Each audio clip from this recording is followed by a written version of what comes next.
como que ficaria aqui a introdução desse texto. Primeiro, contexto histórico. Contexto histórico. O que aconteceu aqui antes de Gênesis 22, que é relevante para a gente trazer, que vai dar todo o embasamento para a nossa mensagem. Primeiro ponto do contexto histórico era aonde... Contexto histórico, primeiro, tá? Contexto histórico. Contexto histórico aqui. Contexto histórico. Contexto histórico. Da onde Abraão estava vindo? O que aconteceu antes disso aqui? Antes de Gênesis 22, o que aconteceu? O que aconteceu, gente? Antes aqui. Que Abraão, ele veio. Da onde ele veio? Tá? Então, ó, nós sabemos que Abraão estava em Berseba. E antes de Abraão chegar em Berseba, ele estava em Gerar. E aí você tem que trazer o quê? O que levou Abraão a sair de Gerar e vir para Berseba?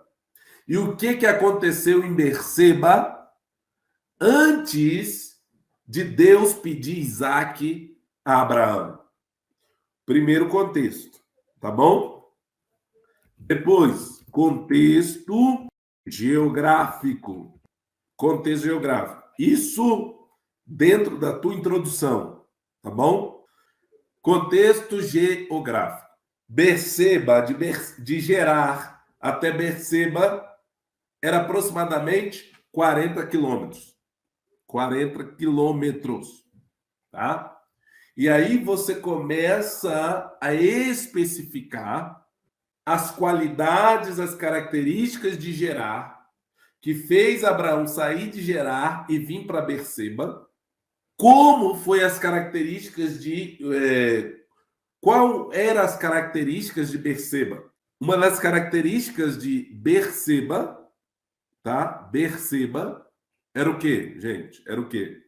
Que Berseba virou depois o centro de adoração de Abraão e Isaac. Coisa interessante. Só que Deus queria tirar o centro de adoração de Berseba e levar para Moriá. Vocês sabiam, gente, que o templo foi construído exatamente em Moriá? Vocês sabiam disso, que o templo foi construído exatamente em Moriá, tá? E aí, olha aqui, eu trouxe um pouquinho do contexto histórico, fazendo essas perguntas para vocês. Vocês têm que botar a mão na massa, não é eu entregar tudo aqui para vocês de mão beijada, não. Estou dando um caminho para vocês.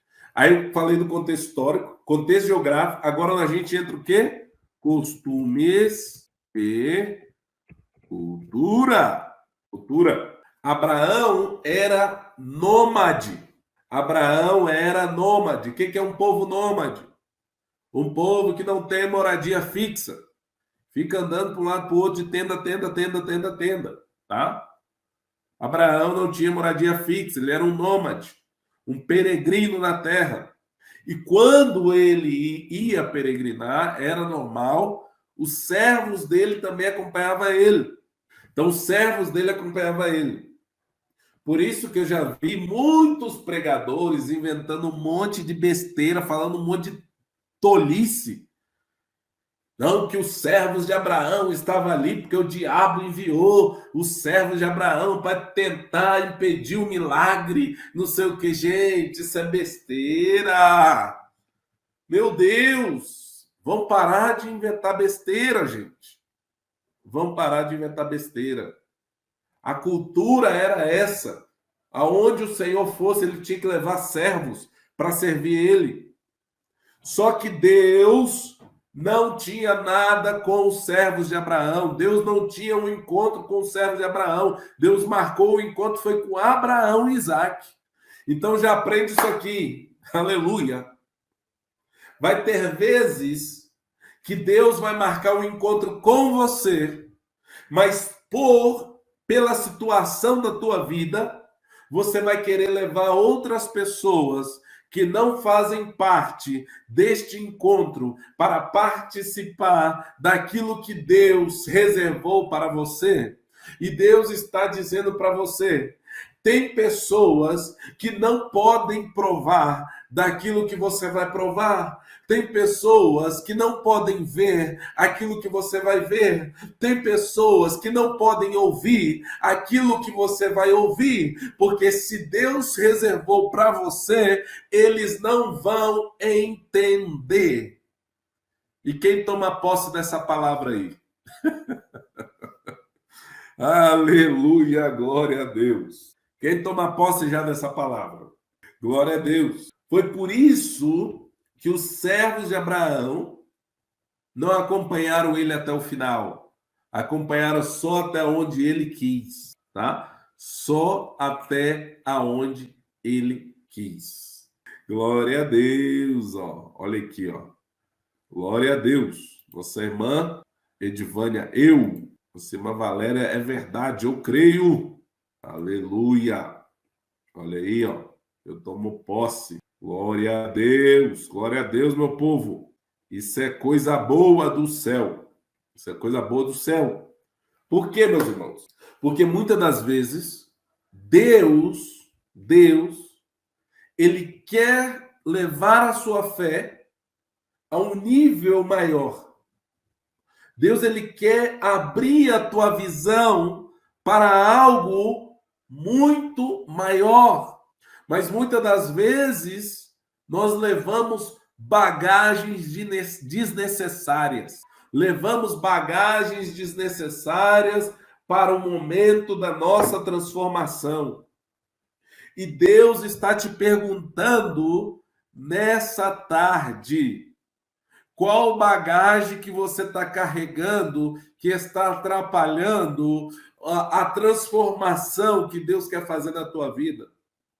Qual bagagem que você está levando que é desnecessária, é peso morto? E Deus está dizendo para você: enquanto você não se livrar do peso morto, eu não vou agir na tua vida. Enquanto você não se livrar do peso morto, eu não vou agir nas tuas finanças. Enquanto você não se livrar do peso morto, eu não vou agir na tua casa. Aleluia! Eu sinto a graça de Deus aqui. Para de levar peso morto no caminho. Para de carregar peso desnecessário. Para com isso. Para com isso. Glória a Deus. É isso aí, minha irmã. Verdade, pastor. Quando Deus fala para sair da sua parentela, ele leva. Glória a Deus, glória a Deus, glória a Deus. Aleluia. Então, meu povo, só voltar aqui para a gente recapitular o que a gente fez, tá? Ó, para montar nosso sermão aqui na prática, nós montamos o objetivo conforme o texto, tá? Montamos o tema conforme o tema da mensagem, conforme o objetivo. O texto, tá? O texto tudo alinhado. Eu dei essas informações valiosas aqui para vocês, que o sermão expositivo não pode ter mais de 15 minutos e menos de 10 minutos sua introdução em um congresso, conferência, seminário ou grandes eventos. Se você for pregar num culto de Santa Ceia ou num culto de domingo, não pode passar de 10 minutos e não pode ter menos do que 5 minutos. E aí, a sua introdução tem que ter 3 elementos. Primeiro elemento, contexto histórico. Segundo elemento, contexto geográfico. E terceiro elemento, costumes e culturas. E aí, meu povo, tá? Então, deixa eu voltar aqui. Gente, numa introdução tem que ter 3 elementos. Mas ela tem que terminar com uma coisa que eu não coloquei lá, uma coisa que eu não coloquei escrita lá, e que eu fiz isso aqui com vocês, que foi o quê? Quem sabe que coisa é essa que tem que ter na introdução quando você termina ela? Que coisa é essa? que tem que ter? Quem sabe, coloca aqui. Que coisa é que tem que ter na sua introdução quando você termina a introdução? Quando você termina a introdução, o que que não pode faltar? Ó, é isso aqui que não pode faltar. Ninguém respondeu, então eu vou responder. Ó, isso aqui não pode faltar quando você termina uma introdução. Olha isso aqui, ó. Aplicação textual. Aplicação, ilustração, não. Não é isso não, irmã. Só está totalmente equivocada, querida. Não é isso não. É isso aqui, ó. Isso aqui, gente. Uma introdução não pode acabar sem aplicação textual. Por quê? Porque depois que você fez a aplicação do texto da onde? Do texto da introdução, como eu fiz com vocês aqui. Eu dei um exemplo para vocês, eu mostrei para vocês aqui agora. Tá vendo aí, gente, como que vocês estão equivocados? Tá? O porquê da mensagem é quando você fala os três contextos. O contexto histórico, contexto geográfico, costumes e cultura. Esse é o porquê da mensagem. Mas quando você termina a introdução, ela tem que terminar com aplicação textual. E a aplicação textual não é gritaria, não. Fica... Não é isso, não, gente. Não é isso. É o que eu fiz.